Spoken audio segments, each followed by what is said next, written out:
जय श्री राधे। श्री राधा मानवीय लीला एवं श्री श्री महाराज के श्री चरणों में बारंबार प्रणाम।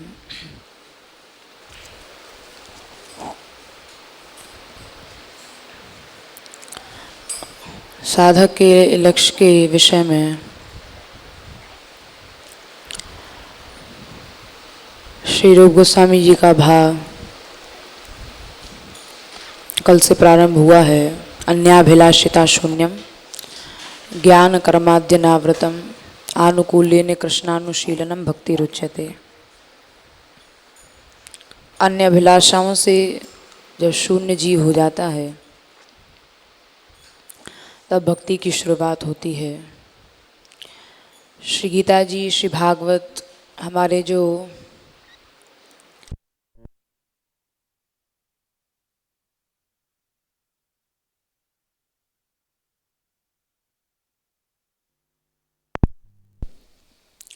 गीता, भागवत, ये सब हमारे जितने वैष्णव ग्रंथ हैं, वैष्णव दर्शन हैं, इन सब का जो सिद्धांत या इन सब का एक वाक्य निकाला जाए इन शास्त्रों का, इन वैष्णव दर्शनों का, तो वो एक ही बात निकलती है। ऐसा समझ में आता है कि जो प्राथमिक स्तर होता है साधक का, या तो प्राथमिक स्तर हो या परम स्थिति पर वो पहुंच गया हो,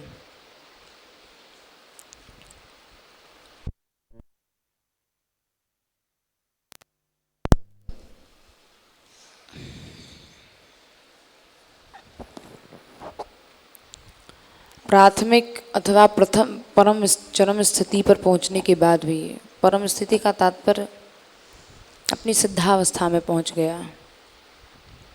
सिद्धावस्था का तात्पर्य साक्षात भगवत दर्शन हो गया।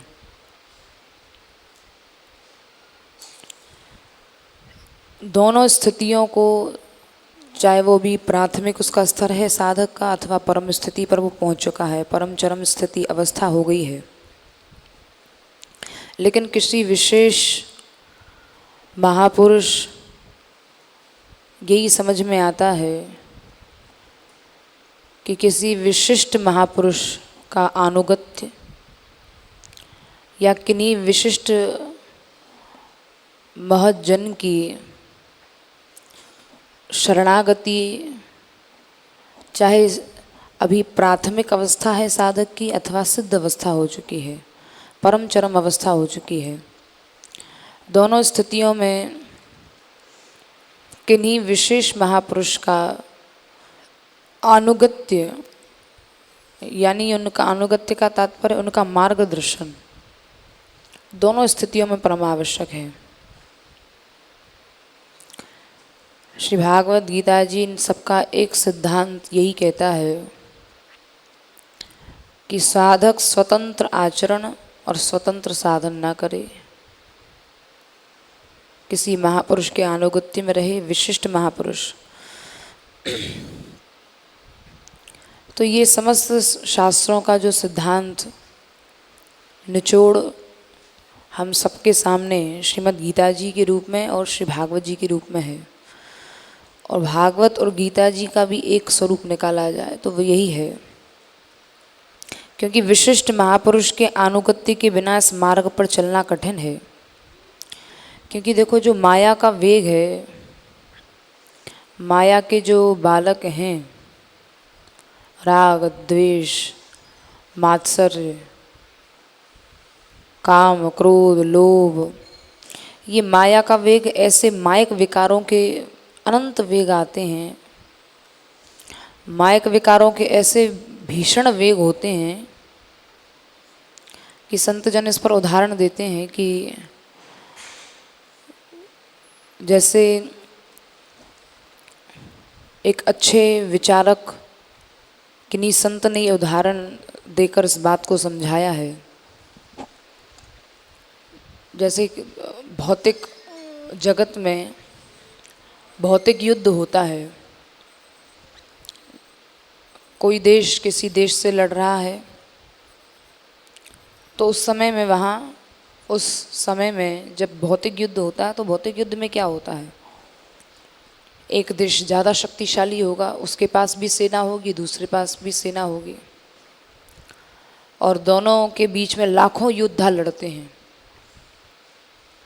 और लाखों योद्धा जब लड़ते हैं तो अपने अपने देश के लिए, अपनी अपनी भूमि के लिए, अपनी अपनी मातृभूमि के लिए सब इतना लड़ते हैं कि अपनी जान भी न्यौछावर कर देते हैं सहर्ष। और अपने देश, अपनी भूमि, अपनी मातृभूमि के लिए लड़ना ये बहुत गौरव की बात है, और बहुत गौरव से वो लोग लड़ते हैं और अपने प्राणों की बलि चढ़ा देते हैं। लेकिन ये भौतिक जगत में जो भौतिक युद्ध है, लाखों लोग मरे, बड़ा भीषण युद्ध हुआ, लेकिन एक विचारक महापुरुष ये कहते हैं कि वो जो भौतिक जगत का युद्ध है, दो देशों के बीच का युद्ध है, उसमें जो लाखों योद्धा मरे हैं, भीषण स्थिति हो चुकी है, लेकिन उसके बाद भी उस युद्ध की अपेक्षा हमारा आंतरिक जो युद्ध है वो उससे भी कहीं अधिक भयानक है। आंतरिक युद्ध को ज़्यादा भयानक, भीषण विचारक संतों ने माना है कि उसमें तो चलो लाखों लोग मर गए और किसी ना किसी एक की विजय तो हुई, लेकिन यहाँ ये जो आंतरिक युद्ध है, यहाँ इतनी भीषण स्थिति हो चुकी है कि यहाँ पर आंतरिक युद्ध का मतलब आंतरिक वृत्तियों का युद्ध। आंतरिक वृत्तियों का युद्ध ऐसा है कि ये वृत्ति हमें कब किस स्थिति में कहाँ धोखा दे जाए। चलो जो देश के लोग लड़ रहे हैं वो देश में तो फिर ऐसा है कि वहाँ पर वह देशभक्त अपने देश के लिए लड़ेगा, वो धोखा नहीं देगा।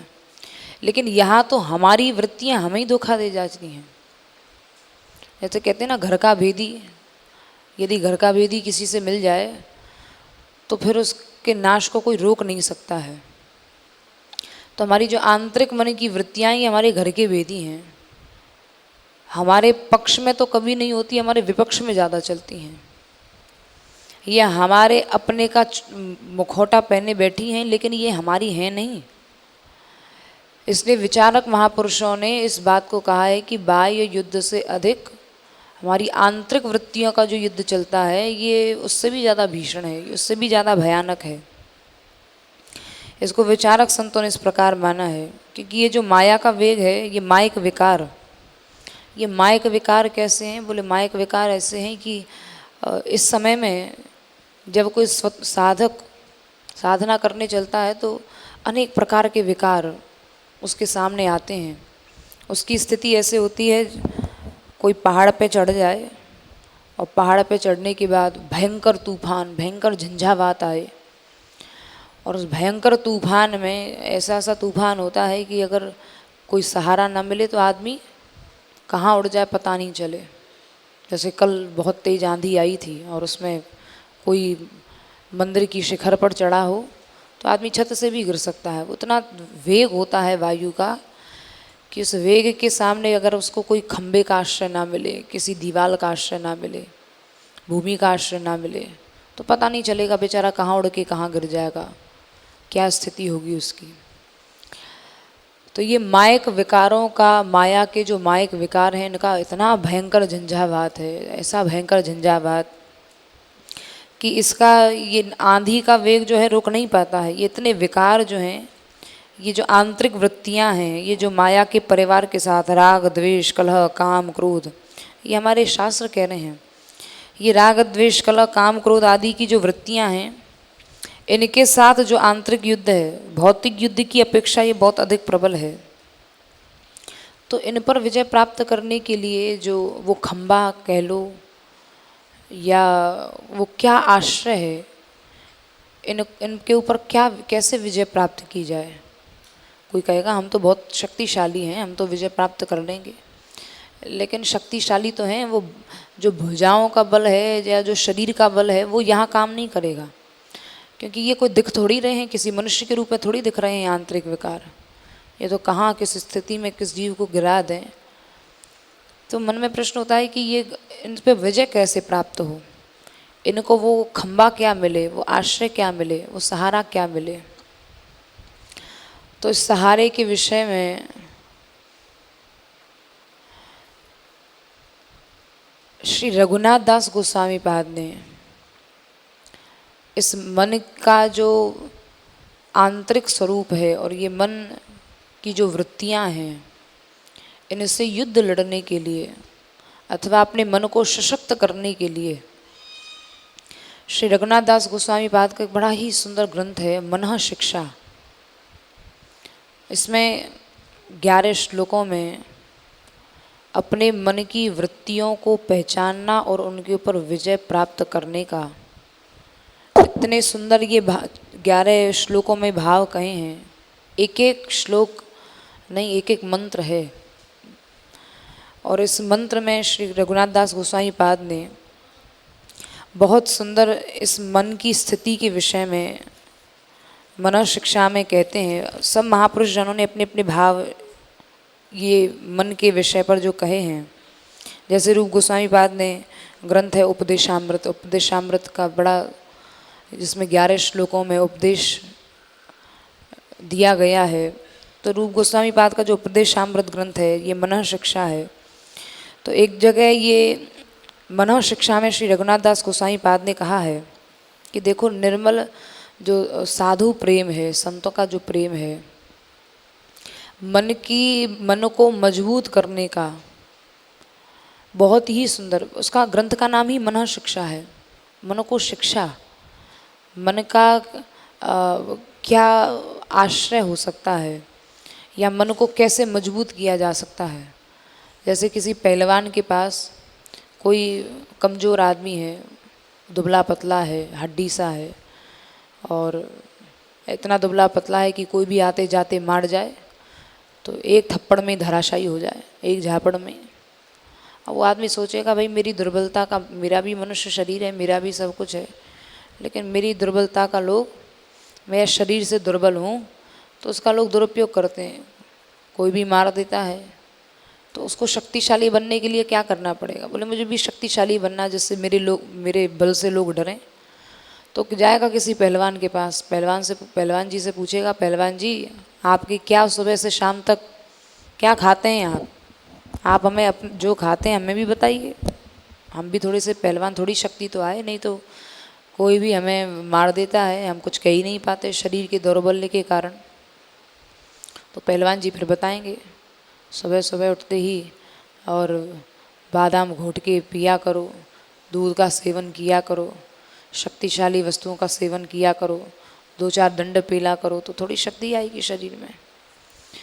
तो ये यहाँ पर मनः शिक्षा ग्रंथ में हम जैसे मानसिक रूप से जो कमज़ोर लोग हैं उनके लिए बहुत ही बढ़िया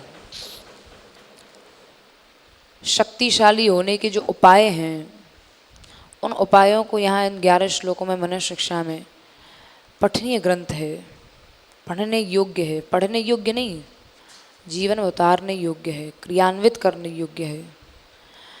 तो मनः शिक्षा में श्री रघुनाथ दास गोस्वामी पाद कहते हैं, इस मनः शिक्षा में उन्होंने सब कुछ कह दिया, कुछ सार बचा नहीं। तो वहाँ उन्होंने कहते हैं कि निर्मल साधु प्रेम या भगवत प्रेम, इससे हृदय कैसे जागृत हो। तो बहुत सुंदर रघुनाथ दास गोस्वामी पाद कह रहे हैं, प्रतिष्ठा सा स्वपच रमणी यावद में हृदय नटेत कथम साधु प्रेमा स्पृशति शुचिरेतर तनु मनः सदा त्वं सेवस्व प्रभु दयेत सामंत मतुलम यथा ताम निष्काश्य त्वरितम मिहतम वेशयति सह। प्रथम श्लोक में इसमें जो कहा, प्रतिष्ठा सा स्वपच रमणी यावद में हृदय नटेत, कि हृदय में ये भगवत प्रेम कैसे जागृत हो। भगवत प्रेम जो है ये शक्तिशाली बनाने का टॉनिक है, रसायन है, लेकिन ये हृदय में जागृत कैसे हो, इसकी प्राप्ति कैसे हो। तो बोले किसी ऊंचे, जैसे कोई बड़ा ऊंचा ब्राह्मण है, बड़ा पवित्र ब्राह्मण है, और या कोई ऊंचे उच्च कोटि के संत हैं, तो उन उच्च कोटि के संत को आप ऐसा थोड़ी कि कोई गंदगी में बिठा दोगे, आप ऐसा थोड़ी कोई मुद्राशाला में उनको बिठा दोगे, या कहीं विष्ठादि पड़ी है, गंदगी पड़ी है, कूड़ा कचड़ा पड़ा है, स्थान गंदा है, आप उनको वहाँ थोड़ी बैठाओगे। कोई अच्छे ब्राह्मण हैं, अच्छे साधु हैं, अच्छे संत हैं, महापुरुष हैं, आप देखेंगे कि इतनी ऊंची ऊंची इनकी स्थिति है तो आदमी कहाँ बैठाएगा? अच्छे स्थान पर, स्वच्छ स्थान पर, उच्च आसन पर उनको बिठा कर और उनकी पूजा करेगा, अर्चना करेगा। तो यहाँ रघुनाथ दास गोस्वामी पाद कह रहे हैं, प्रतिष्ठा सा स्वपच रमणी यावद में हृदय नटेत कथम साधु प्रेमा स्पृशति स्प्रति सुचिरेतर तनु मनः। तो यहाँ ये संत ब्राह्मण या संत ये मद्राशाला में थोड़ी बैठेंगे। तो प्रतिष्ठा सा स्वपच रमणी, प्रतिष्ठा का यहाँ मतलब है, प्रतिष्ठा से मतलब यहाँ एक शब्द से कई चीज़ों का बोध रघुनाथ दास गोस्वामी पाद ने कराया है। प्रतिष्ठा का मतलब इसमें वो समस्त चीज़ें जो इसके साथ की हैं, जैसे एक शब्द से कई बार कई चीज़ों का ज्ञान कराया जाता है। गुरुजी ने कहा बेटा ये दही है और इस दही को तुम कौए से इसकी रक्षा करना। तो वहाँ कौए का तात्पर्य ये नहीं है कि केवल कौए से रक्षा करना, कौए का तात्पर्य इसके जो भी विरोधी हैं, जो इसको नष्ट करने वाले हैं, उन सबसे इनकी रक्षा करना। कौए का तात्पर्य वहाँ कुत्ता भी है, बिल्ली भी है, और वहाँ अन्य कोई पशु पक्षी कोई आ ना जाए, इसकी रक्षा करना, कहीं बिल्ली चाट ना जाए या कुत्ता चाट ना जाए। तो वहाँ कौए का मतलब गुरुजी कह रहे हैं कि उन सब विरोधी तत्वों से तुम इनकी रक्षा करना, जिससे दही को कोई किसी प्रकार की क्षति ना हो। तो दधी की रक्षा यहाँ पर ये करना तुम्हारा ये लक्ष्य है। तो यानी उसके समभाव के जितने लोग हैं उनसे तुम इसकी रक्षा करना। तो यहाँ प्रतिष्ठा कहकर श्री रघुनाथ दास गोस्वामी पाद ने यही दिखाया कि प्रतिष्ठा से तात्पर्य वे समस्त विरोधी तत्व, वो समस्त विरोधी तत्व जो प्रतिष्ठा के साथ साथ जो मन से जिनका मन को जिनसे सुरक्षित किया जाए। तो गोस्वामी जी कहते हैं प्रतिष्ठा सा स्वपच एव रमणीय।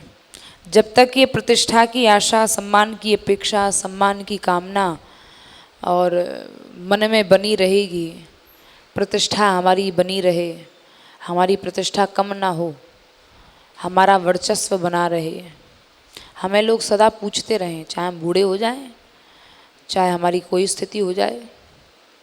कोई भी आदमी घर में जो कमाता धमाता है, कुछ काम करता है, तो उसको ये रहता है भाई मेरे कमाने धमाने से घर चल रहा है, मेरी जो प्रतिष्ठा है घर में, क्योंकि मैं सबका पालन पोषण करना हूँ, तो मेरी ये हाथ से प्रतिष्ठा ना जाए। वो बात अलग है कि शरीर साथ छोड़ देता है, शरीर कार्य करने योग्य नहीं रहता है, तो उस समय फिर आदमी अपनी जिम्मेदारियाँ अपने बहू बेटे को, घर वालों को दे देता है, लेकिन अपने हृदय से कोई नहीं छोड़ना चाहता। हृदय की किसी की स्थिति नहीं है कि हाँ हम अपना जो सम्मान है या अपनी प्रतिष्ठा है, चलो अब हमारा समय तो हो गया, अब हम अपनी प्रतिष्ठा सम्मान को, अब इसका जो मुकुट है वो किसी और के ऊपर, अपने शिष्य हैं या घर, कोई नहीं चाहता। वो अलग बात है कि शरीर असमर्थ हो जाए तो उस असमर्थता में ज़बरदस्ती वो चीज़ देनी पड़ती है, छोड़नी पड़ती है। तो ये यहाँ पर श्री रघुनाथ दास गोस्वामी पाद यही कह रहे हैं, प्रतिष्ठा सा स्वपच एव रमणी। तो बोले ये क्या है, सम्मान की इच्छा, प्रतिष्ठा बनी रहे। बोले स्वपच, शपच एव रमणी। शपच रमणी कहते हैं, शपच माने होता चांडाल, रमणी का मतलब जो रमण करती है, उसके साथ जो रमण करती है, अर्थात उसकी पत्नी। तो ये सपचनी है, शपचनी है, ये चांडाल की बहू है, ये उसके साथ रमण करती है।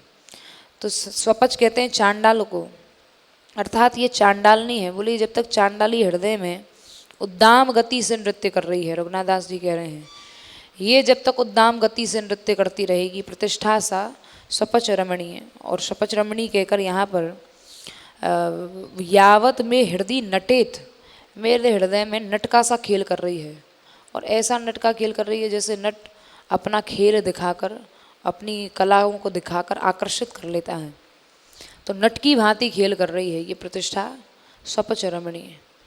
यावत में हृदय नटेत, बोलेगी जब तक इस हृदय में नाचती रहेगी ये चांडालनी, ये प्रतिष्ठा अर्थात प्रतिष्ठा के साथ साथ अन्य सब इच्छाएं, बोले तब तक क्या होगा, बोले तब तक कथम साधु प्रेमा स्मृति, तब तक साधु प्रेम भगवत प्रेम उस हृदय को स्पर्श कैसे कर सकता है, स्पर्श कर ही नहीं सकता है।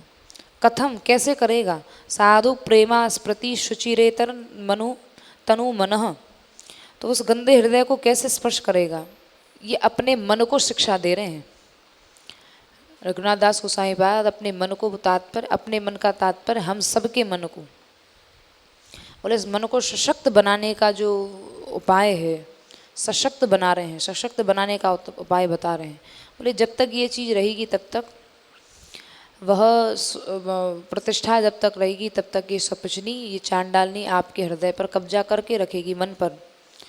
तो ये जब तक ये रमणी नाच रही है तो इसको हटाया कैसे जाए। तो रघुनाथ दास जी गोस्वामी जी कहते हैं कि कोई प्रबल शत्रु हो और हम उसकी टक्कर नहीं ले पा रहे हैं, तो प्रबल शत्रु के समय में आदमी क्या करता है, जब आदमी के शरीर में खुद शक्ति नहीं होती है, ताकत नहीं होती है, तो कमज़ोर आदमी क्या करेगा, कमज़ोर आदमी करेगा कि वो अपना या तो भाई होगा या अपने घर का कोई व्यक्ति होगा जिसमें बल होगा, शक्ति होगी, तो वो जाके कहेगा कि देखो मुझे ये व्यक्ति मार रहा है, तो आदमी किसी न किसी की शक्तिशाली की सहायता लेगा। अब जैसे जब राजाओं में, पहले जब राजतंत्र था तो राजाओं में जब युद्ध हुआ करते थे, तो अगर एक पक्ष राजा का कमज़ोर है तो वो अन्य किसी दूसरे राजा से जाके सहायता लेता था, भाई आप हमारी सहायता करें, हमारा पक्ष इतना मजबूत नहीं है, आप हमारी ओर से युद्ध लड़ें। तो इस प्रकार उस समय में सहायता ली जाती है। उस समय या तो बढ़िया सेनापति की सहायता लो, बढ़िया राजा की, सशक्त राजा की सेवा लो, वो सहायता लो, तो सहायता से क्या होगा, आदमी विजय प्राप्त कर लेगा। कमज़ोर होता हुआ भी एक दूसरे के आश्रय से, सहायता से वो शक्तिशाली बन जाएगा।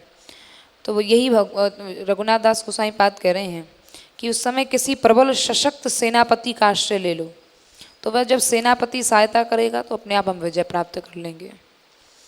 वो प्रबल सेनापति क्या है, वो प्रबल सेनापति के विषय में श्री भगवान ने गीता जी के दूसरे अध्याय में, द्वितीय अध्याय के 60वें श्लोक में वो प्रबल सेनापति के विषय में श्री भगवान ने कहा है।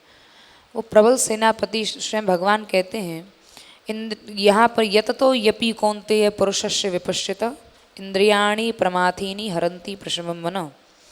भगवान ने अर्जुन से कहा, हे कौन्तेय तुम सशक्त होना चाहते हो, बलवान होना चाहते हो, यदि तुम साधन परायण हो, पुरुषस्य विपश्चित, निरंतर साधन परायण हो, विपश्चित माने बहुत ज्ञानी हो, ज्ञान की कोई कमी नहीं है, ज्ञानी इतने हो कि लोग आपका और कुछ नाम ना लेकर कहते हैं अरे ज्ञानी जी आ गए, ज्ञानी जी आ गए, बहुत ज्ञान है, जिस विषय पर चर्चा करो ज्ञानी जी के पास किसी ज्ञान की कमी नहीं है, बढ़िया बोलेंगे, उसमें कोई किसी प्रकार की कमी नहीं होगी। भगवान कह रहे हैं अर्जुन से, तू साधन तुम परायण हो, चाहे बहुत ज्ञानी हो, यततो यपि कौन्तेय पुरुषस्य विपश्यत इंद्रियाणि प्रमाथीनि हरन्ति प्रशमं मनः।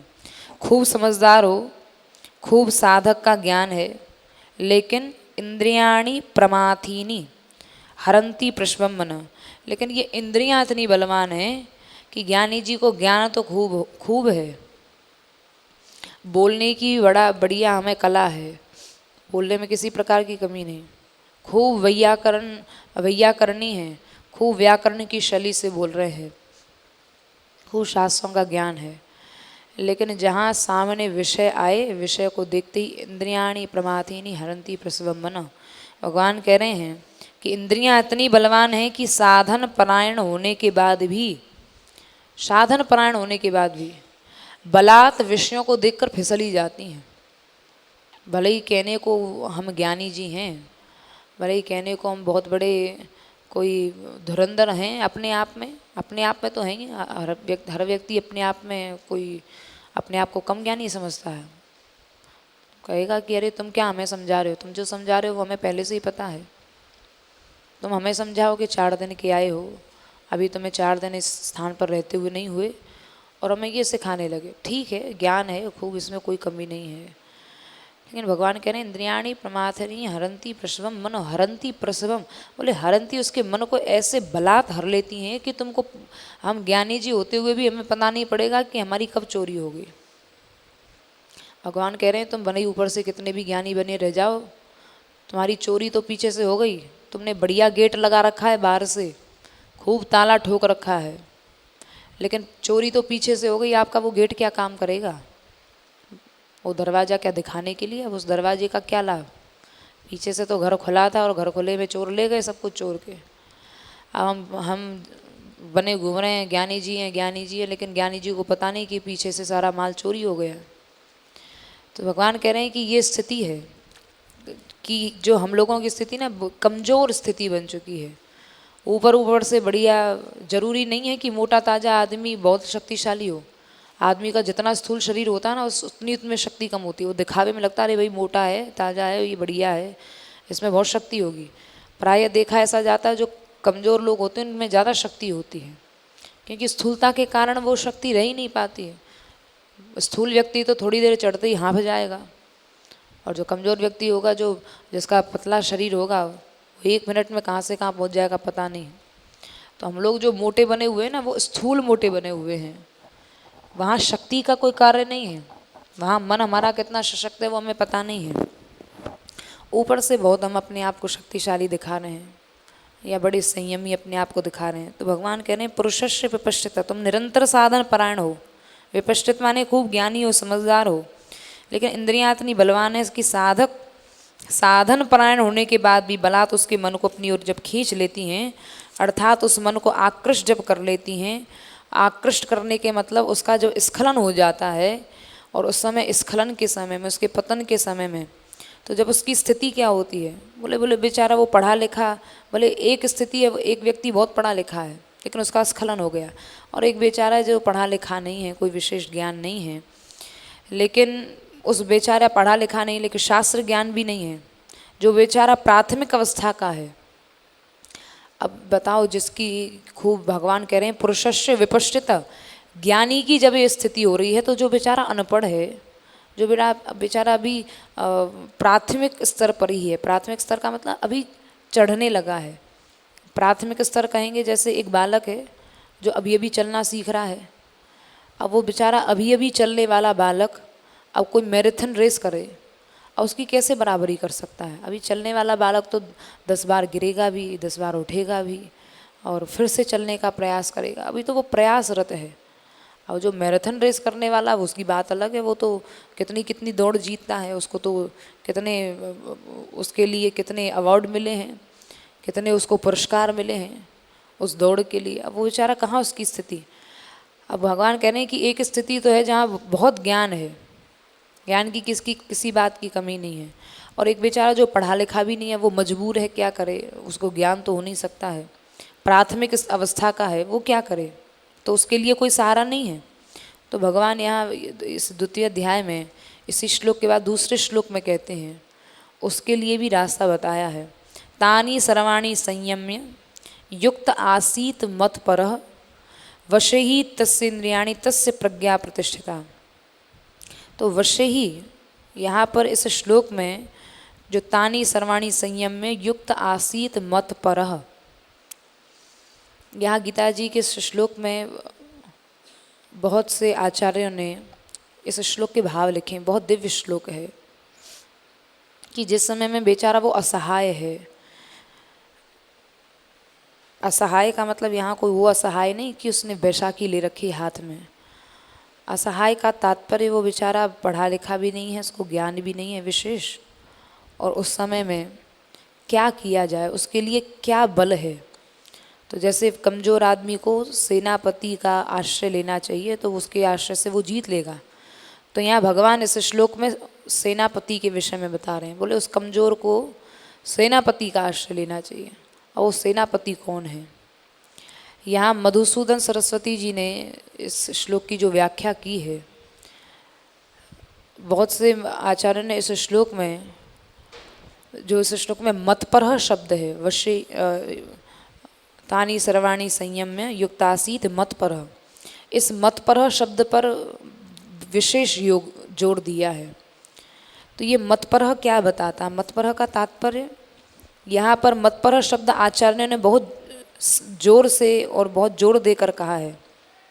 बोले इनसे कैसे लड़ाई लड़ी जाए, कैसे विजय प्राप्त की जाए? बोले मतपरह होकर। मधुसूदन सरस्वती बात कहते हैं मतपरह होकर। मतपरह का मतलब, मतपरह का मतलब है, अभी पहले वाले श्लोक में जो जीव साधन की बात चल रही थी कि जीव साधन परायण था लेकिन मतपरता नहीं थी। ज्ञानी खूब था लेकिन मतपरता का तात्पर्य मेरे जो परात्पर जीव हैं, जो मेरे शरणागत जीव हो चुके हैं, जो मेरे जन हैं, भगवान कह रहे हैं उनका तुम आश्रय ले लो। स्वतंत्र साधन मत करो, मेरा जिन्होंने आश्रय लिया हुआ है ऐसे महापुरुषों का, महज्जनों का, मतपरह का मतलब उनका आश्रय ले लो। मतपरता का मतलब है भगवत परायणता, शरणागति, भगवदाश्रय या भगवान के किसी प्राण प्यारे जन का आश्रय। मतपरह का मतलब ये होता है। मतपर माने मेरे परायण होने पर इन शत्रुओं पर विजय प्राप्त करनी नहीं पड़ेगी। बोले अभी तो तुमको लड़ना पड़ रहा है, बोले फिर वो विजय अपने आप तुमको प्राप्त हो जाएगी। स्वतंत्र मत रहना। अब तुम कमज़ोर हो और कमज़ोर जाके और सामने 200-400 लोग खड़े हों, 200-400 लोगों से जाके एक साथ जाके कोई लड़ाई बड़ाई करने लग जाए तो उसको तो मूर्ख ही कहा जाएगा। एक तो शरीर में बल नहीं और दूसरा सामने कोई शक्तिशाली बलवान खड़ा है, 2-4-5-10 लोग खड़े हैं, उनको तुम जाके ताल ठोंक रहे हो कि हाँ भाई तुम हमारे साथ युद्ध करो, तो क्या होगा? हड्डी पसली टूटेंगी। और उनमें तो शक्ति, और तुमने तो शक्ति नहीं थी तो भी ज्ञान होने के बाद भी तुम लड़ भिड़ गए। तो भगवान कह रहे हैं कि यदि मतपरह नहीं होगे तब तक तुम चाहे कितना भी बड़ा साधन कर लो उसमें भय बना ही रहेगा। भय रहेगा, स्वतंत्र साधन करने पर भय रहेगा। इसलिए मधुसूदन सरस्वती वाद ने इस श्लोक में मतपरह शब्द पर विशेष जोर दिया है। तानी सर्वाणी संयम्य, बोले संयम है या अन्य जितने आचरण हैं, सदाचार है, जितने साधन हैं उनको करो, कोई उसमें व्यवधान की बात नहीं है, लेकिन मतपरह होकर करो, महापुरुषों के शरण में आकर करो, भगवत परायण होकर करो, भगवत शरणागत होकर करो। तो मधुसूदन सरस्वती जी इस बात पर उदाहरण भी देते हैं।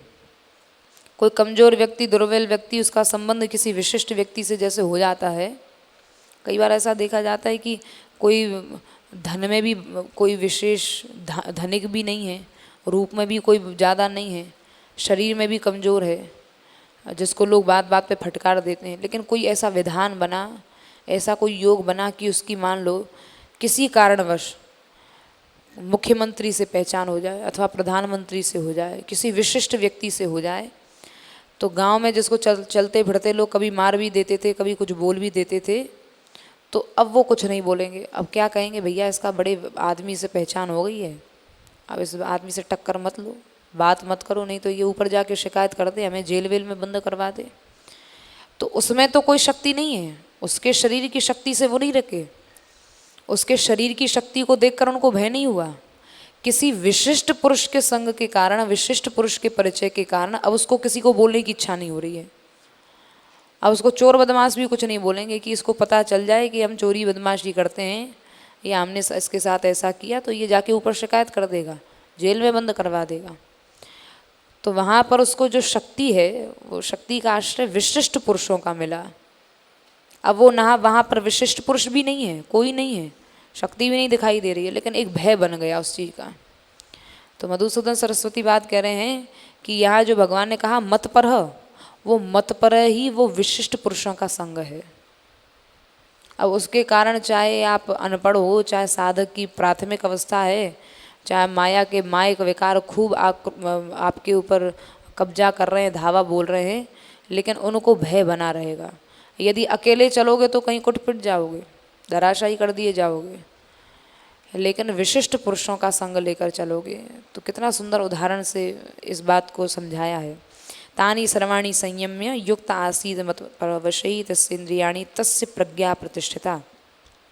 तो रघुनाथ दास गोस्वामी जी ने जब ये कहा कि ये चांडालनी जो है, क्या कहा गया इसको, प्रतिष्ठा सा स्वपच रमणी, स्वपच रमणी जिसको कहा है, बोले ये स्वपच रमणी बोले है, ये जब तक रहेगी, ये हृदय से ये तब तक नहीं निकलेगी। कब तक नहीं निकलेगी?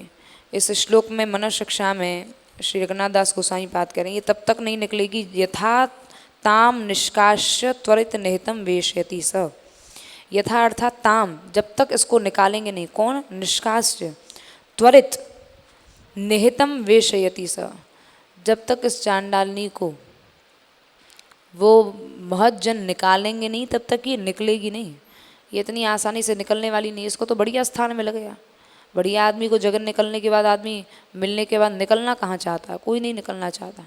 ताम निष्कास्य, ये नहीं कहा रघुनाथ दास गोसाई पाद ने कि ये निकलेगी, बोले नहीं, निष्कास्य निकालना पड़ेगा इसको पकड़ के। ताम निष्कास्य त्वरितम निहितम वेशयति सह, जो ये भाव रघुनाथ दास गोस्वामी जी का है। तो इस मार्ग की रक्षा करने वाले जो सामंत हैं, सामंत का तात्पर्य जो महापुरुष हैं, इस मार्ग पर हम लोगों को सुरक्षित करने वाले सामंत हैं, बोले उनकी शरण लो, वो बड़े प्रबल हैं। उनके संग से क्या होगा? यथाम त्वाम, बोले भगवत प्रेम, हृदय में जो भगवत प्रेम है वो बोले इनके संग से प्रवेश करेगा। और उनके संग से प्रवेश करने के बाद बोले उनके संग का केवल इतना ही लाभ नहीं है, और उनके संग से ऐसा भी देखा गया है कि जो हम लोगों के प्रबल प्रारब्ध हैं, देखो प्रारब्ध का जो शास्त्रों का नियम है, प्रारब्ध जो है, प्रारब्ध ऐसे नहीं कटते हैं। प्रारब्धों को जब तक भोगा नहीं जाता है तब तक प्रारब्ध मिटते नहीं है, ये शास्त्र नियम है। कर्मों के जो 3 भेद कहे ना, संचित, प्रारब्ध और क्रियमाण, ये 3 प्रकार के होते हैं। संचित प्रारब्ध, ये लंबा विषय हो जाएगा, इस विषय पर कभी और चर्चा करेंगे कि संचित, प्रारब्ध और क्रियमाण, इन तीनों कर्म के भेद में सबसे ज़्यादा प्रबल होता है प्रारब्ध। प्रारब्ध का एक नियम है, जब तक उसको भोगा नहीं जाएगा तब तक ये मिटता नहीं है। उसको जैसे कहते हैं ना, कोई व्यक्ति बड़े से बड़े पैसे वाले होते हैं लेकिन उनको ऐसी ऐसी असाध्य बीमारियां हो जाती हैं कि वो दुनिया भर का इलाज करवा लो लेकिन वो मिटेगी नहीं। किसी को मानसिक रोग, किसी को शारीरिक रोग, कोई ना कोई ऐसा रोग हो जाता है, या कर्मों का ऐसा प्रारब्ध होता है कि वो बड़े से बड़े घर में लेकिन बेटा पागल निकल आया, संतान ठीक नहीं है, मार रही है और अच्छा आचरण नहीं कर रही है, तो किसी ना किसी रूप से उसको शारीरिक रूप से कष्ट मिलेगा ही मिलेगा। अब उस दुख को वो किसी से कह नहीं सकता है। खूब इलाज करवा लिया, खूब द्रव्य खर्च कर लिया, लेकिन वो मिटने का नाम नहीं ले रहा, दिनों दिन बढ़ रहा है। बोले वो प्रारब्ध है, वो जब तक भोगोगे नहीं वो तब तक मिटेगा नहीं। चाहे आपके पास कितना ही बड़ा पैसा हो, वो रोग जाएगा ही नहीं तब तक। तो वो प्रारब्ध को भोगना ही पड़ेगा, वो बिना भोगे मिट नहीं सकता, ये प्रारब्ध का नियम है। लेकिन जिन महापुरुषों के विषय में जो कह रहे हैं भगवान, तानी सर्वाणी संयमी युक्तासीत मत पर, जो मेरे जन हैं मेरे प्रायण हो जाओ, मेरे भक्तों के महापुरुष जनों के प्राण हो जाओ। लेकिन उन महापुरुषों की श्रद्धा पूर्वक उनका शरण लेने से कभी कभी देखा जाता प्रारब्ध जैसे कर्म भी मिट जाते हैं। प्रारब्ध तक को मिटाने की शक्ति भगवान के भक्तों की शरणागति में है, जो मिटते नहीं हैं। यहाँ तक कि ये कहते हैं कि भाई प्रारब्ध के कर्म तो भगवान भी नहीं मिट सकते, भगवान भी नहीं मिटा सकते जब तक आप उसको स्वयं नहीं भोगोगे। इतना प्रबल प्रारब्ध होता है, उसको कहते हैं प्रारब्ध। जो कर्मों के 3 भेद कहे हैं, संचित, क्रियमाण, प्रारब्ध, उनमें सबसे प्रबल है प्रारब्ध, वो बिना भोगे जाएगा ही नहीं।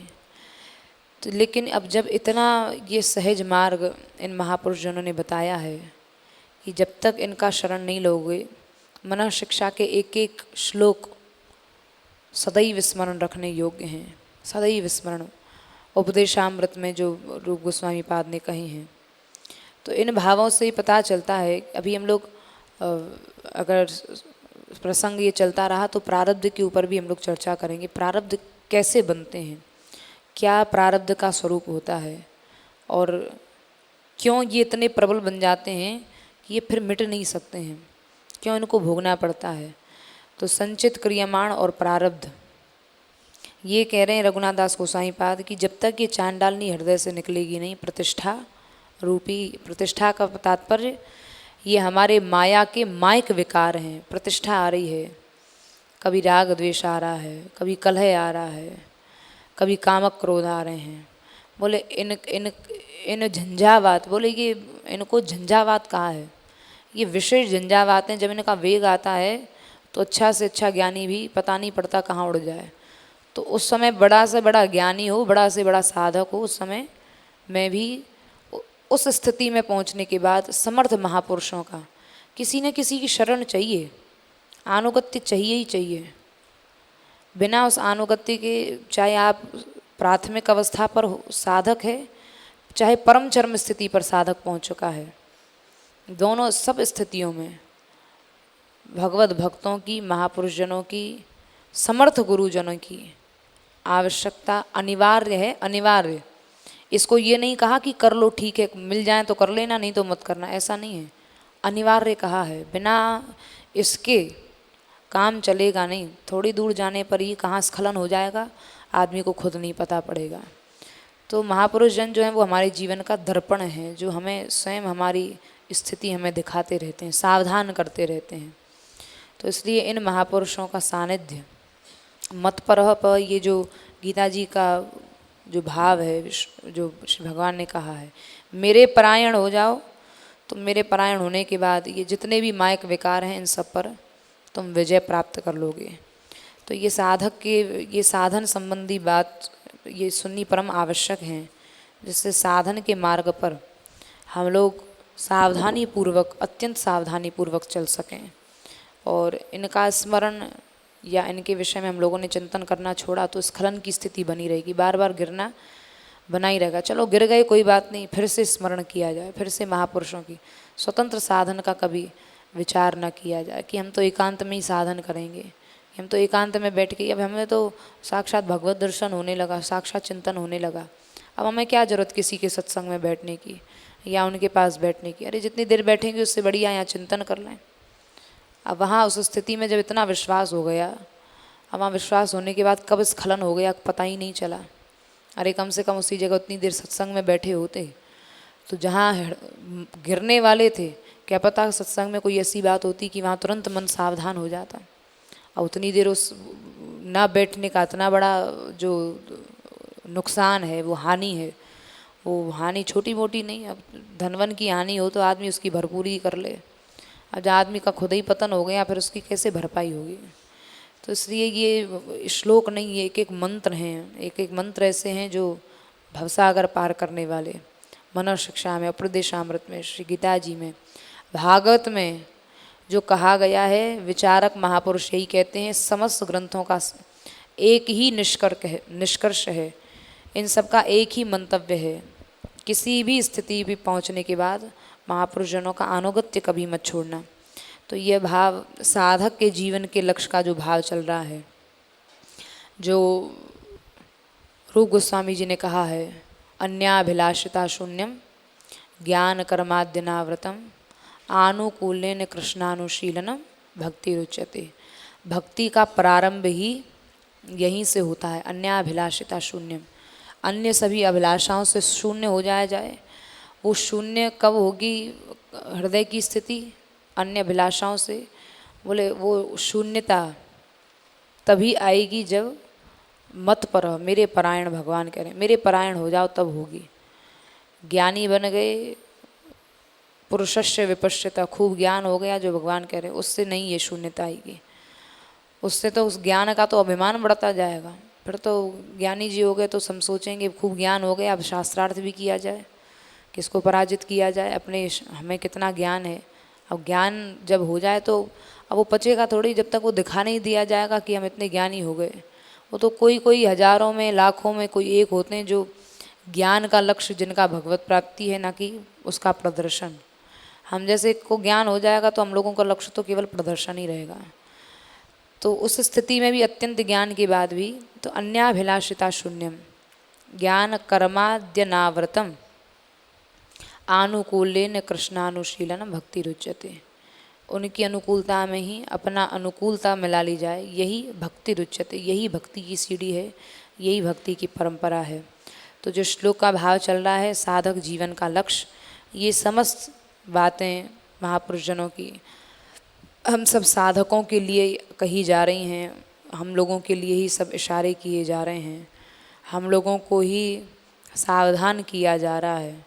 इन महापुरुषों ने जो अपने मन के ऊपर बात कही है कि हमारे मन को, इसका मतलब उनका मन नहीं, ये हम तुम हमारे जैसे तुम्हारे जैसे लोगों के लिए ये महापुरुष जनों की शिक्षा है। तो ये जो मनः शिक्षा उपदेशामृत गीता जी हैं, भागवत जी हैं, इनका सार रूप यही है। तो ये 114 श्लोक का भाव चल रहा है। यद गोविंद कथा सुधा रस हृदय चेतो मया जृंभितम यदवा तद्गुण कीर्तनार्चन विभूषाद्यैर दिनं प्रापितम यद यत प्रीतिरकारी तत्प्रिय जनेश्वात्यंत कीमतेन में गोपेन्द्रात्मज जीवन प्रणयनी श्री राधिका तुष्यतु। यहाँ सहचरी के भाव से साधक जीवन का लक्ष्य टीकाकार ने कहा है कि श्री राधा रानी, भाव चल रहा है कि जो श्री राधा रानी के रस में इतनी निमग्न सहचरी हो चुकी है कि उसके सामने अनेक प्रकार के प्रलोभन, अनेक प्रकार की स्थितियाँ प्रकट हो रही हैं, लेकिन उसका हृदय श्री राधा रानी के चरणार बिंदों को छोड़कर अन्य किसी वस्तु की ना इच्छा कर रहा है, ना उसको किसी वस्तु की इच्छा है, और निरंतर केवल राधा प्रणयनी, वो कृष्ण प्रणयनी श्री राधा रानी के ही चरणार बिंदों की यहाँ भावना है। तो साधक रूप से इस बात को टीकाकार समझा रहे हैं कि जो ग्रंथकार के भाव हैं वे साधक रूप में किस प्रकार परिवर्तित होते हैं।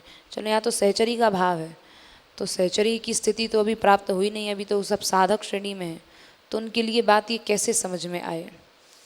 तो यहाँ एक एक शब्द का विशेष प्रत्येक श्लोक में, जैसा टीकाकार प्रत्येक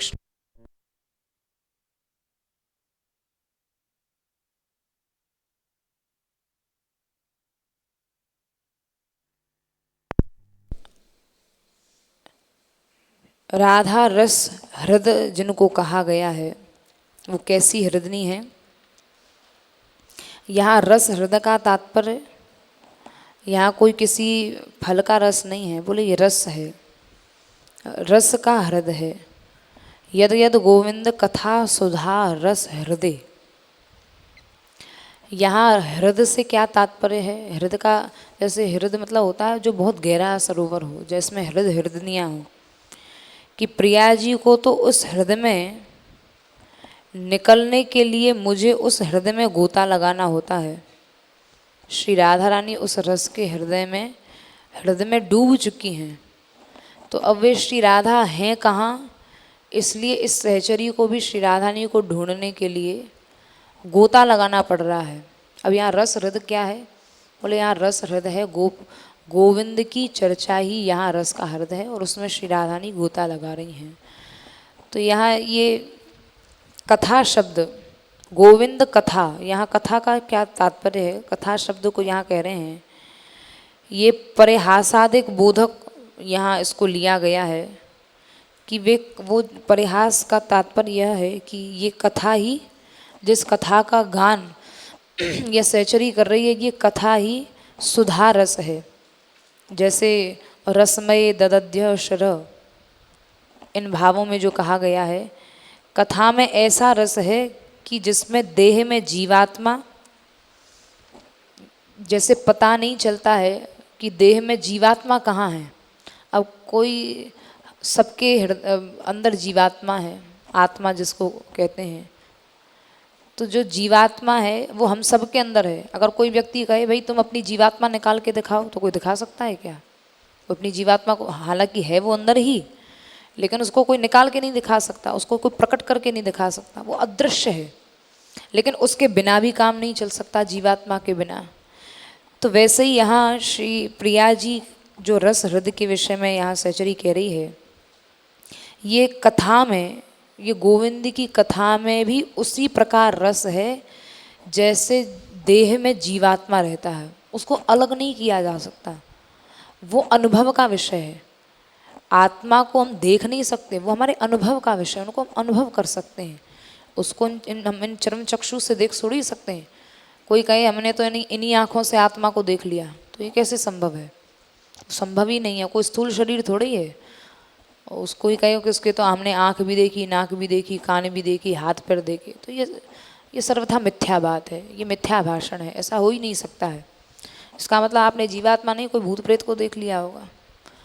वो जीवात्मा का जो स्वरूप है उसका तो कोई आकार ही नहीं है, उसको कोई कैसे, न तो उसको कोई देख सकता है, न उसको इस अलग कर सकता है। अलग शरीर से, देह से अलग किया तो शरीर मृत हो जाएगा, उसको देख नहीं सकता है।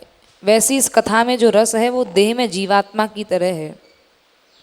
और फिर उस कथा को ये सहचरी कह क्यों रही है? बोले कह इसलिए रही है कि जितना मैं गोविंद की कथा का गान करूंगी उतना ही श्री राधा रानी को प्रेम उनके हृदय में बढ़ेगा। प्रिया जी का उत्कर्ष, प्रिया जी का जो उत्कर्ष है, जो कहना चाहिए प्रसन्नता है, वो उत्कर्ष ही श्री कृष्ण की कथा को देखकर उत्पन्न होता है। आत्मा को न सुख का अनुभव होता न दुख का अनुभव होता है, वो तो एक रस है। लेकिन फिर भी जब वो इस शरीर से उसका संबंध हो जाता है, शरीर में जब वो प्रवेश करती है तो कहते हैं भाई, कई बार जैसे हम लोग कहते हैं ना, भाई आत्मा तो आज बहुत दुखी है, हमें किसी चीज़ में मन नहीं लग रहा है, बल्कि वो आत्मा नहीं, वो हमारा स्वभाव दुखी है। लेकिन कहने में यही आएगा भाई आत्मा बहुत दुखी है, इस व्यक्ति की आत्मा बहुत ये तो बहुत प्रसन्न व्यक्ति है, यह तो बहुत दुखी व्यक्ति है। वहाँ आत्मा दुखी होने का तात्पर्य यह नहीं है कि वह आत्मा दुखी हो गई या वो आत्मा प्रसन्न हो गई, अर्थात वह जीव प्रसन्न है या जीव वह दुख का अनुभव कर रहा है या सुख का अनुभव कर रहा है। तो ये कथा जो सहचरी कह रही है, तो कथा कहने का भाव है कि श्री राधा रानी जो कृष्ण की प्राण हैं, जो कृष्ण प्रणयनी हैं, कथा रस से वो कृष्ण प्रणयनी परम प्रसन्नता को प्राप्त हो। मेरी कथा कहने का भी प्रयोजन मात्र इतना है, मेरी कथा कहने का या कृष्ण की गोविंद की कथा बोलने का या उनके लीला चरित्र मेरे मुख से जो निकल रहे हैं उसका लक्ष्य श्री राधा रानी की प्रसन्नता है।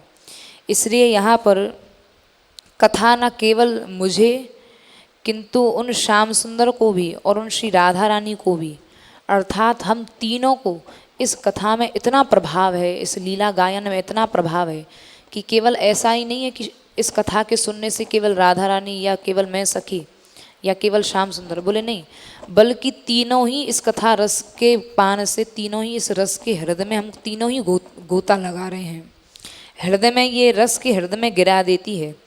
तो इस प्रकार यहाँ कुंज महल में ये लीला भाव से सहचरी का जो भाव है कि यहाँ इस तरह से कुंज महल में जो व्यवहार होता है, ये यहाँ रस के हृदय में निकलना, उभरना, इस रस का गान करना, बोले ये कुंज महल का व्यवहार ही यही है। यहाँ अन्य कोई व्यवहार नहीं है, यहाँ रस का ज्ञान, रस का वाचन, रस का ही समुद्र, रस का ही हृदय, रस रूप, यहाँ रस ही परस्पर में आपस में आदान प्रदान का व्यवहार है। रस के अतिरिक्त यहाँ कुछ है ही नहीं। श्री प्रिया प्रियतम की कथा भी रस में, उनका स्वरूप भी रस में, उनकी लीला भी रस में, उनका धाम भी रस में, और इस निकुंज महल में जो जो दृष्टिगोचर हो रहा है वो सब कुछ रसमय है, अलग सबकी एक विशिष्ट रस लिए हुए हैं।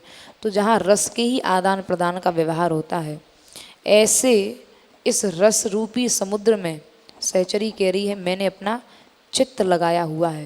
बोले यहाँ इस रस का समुद्र कौन है? बोले यहाँ रस का समुद्र है श्री राधा। ऐसी श्री राधा रानी में मैंने चित्त लगाया हुआ है। अब उस रस के समुद्र में जब कोई गोता लगा जाए, खो जाए, तो अब उसको कोई ढूंढता रहे कितना भी, उसका पता थोड़ी चलेगा। समुद्र में कोई व्यक्ति डूब जाए तो उसका पता लगा पाना बहुत मुश्किल है, बहुत कठिन काम है।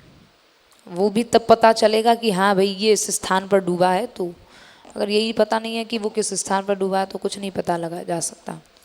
ऐसे ही यह सहचरी का भाव, मैंने ये मुख्यतया इसी प्रकार इस रस के हृदय में अपने चित्त को लगा दिया है।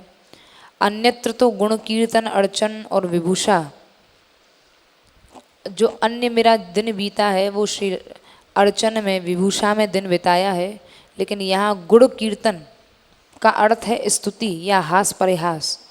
सहचरी श्याम सुंदर के विषय में इस प्रकार हास परिहास कर रही है, उनकी कथा गा रही है कि जिससे श्री राधा रानी प्रसन्न होकर मुस्करा जाएं, हंस जाएं, उसका यह भाव है।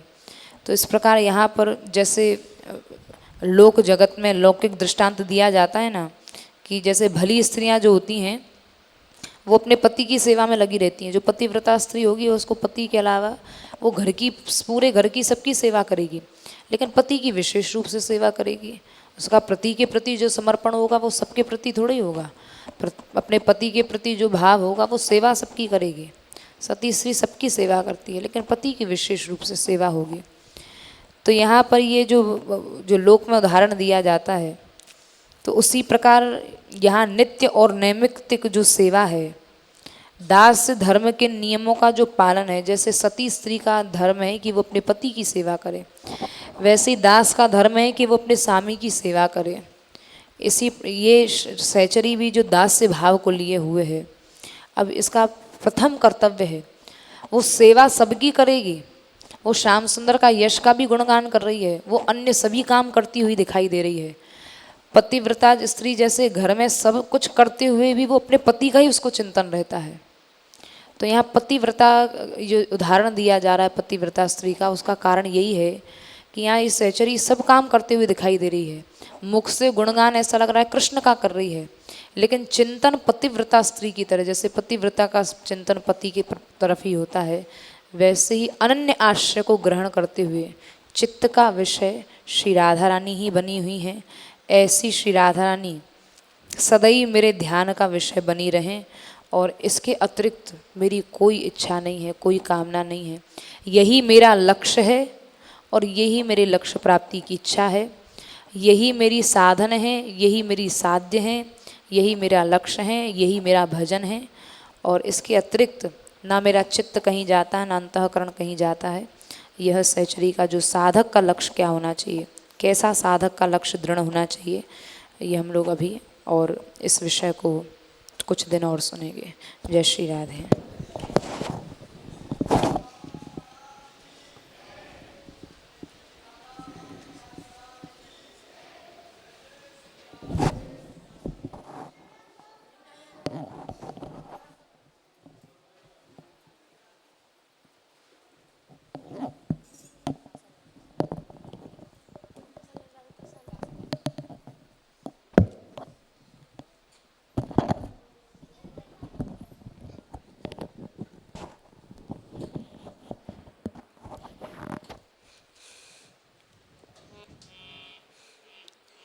राधे कृष्ण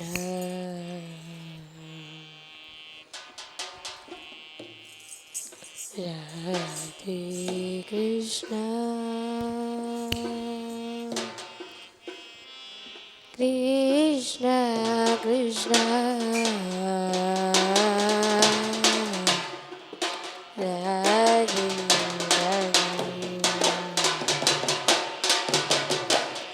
राधे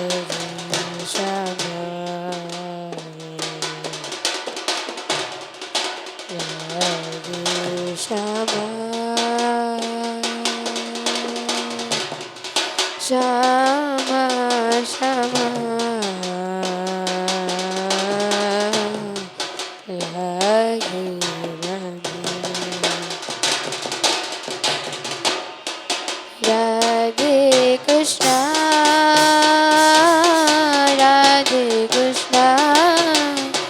कृष्ण कृष्ण राधे राधे राधे श्यामा राधे श्यामा श्यामा श्यामा राधे राधे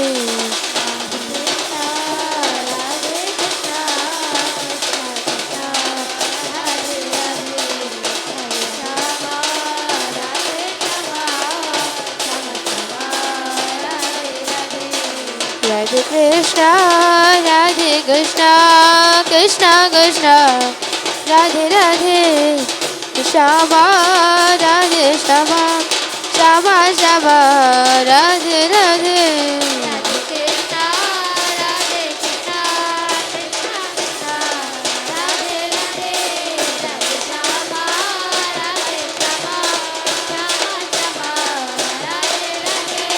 राधे कृष्ण राधे कृष्ण कृष्ण कृष्ण राधे राधे राधे श्यामा राधे श्यामा श्यामा श्यामा राधे राधे